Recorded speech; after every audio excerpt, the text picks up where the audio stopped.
Direttore, ennesimo aumento dei biglietti, come mai? Beh, è un aumento inevitabile a causa dei tagli del fondo regionale per i trasporti, è un taglio che comunque è pesante, speriamo soltanto che si limiti all'aumento dei biglietti, ma temo che all'aumento dei biglietti sarà inevitabile anche un taglio delle linee e quindi anche del personale. Quanto incide il costo dei biglietti nel fatturato di un'azienda grande di trasporti?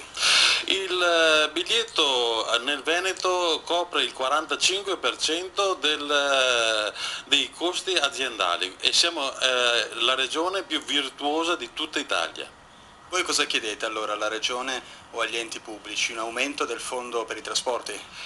Chiediamo che ci sia un aumento di ulteriori 10 milioni di euro, eviteremo aumenti delle tariffe e anche il taglio del personale.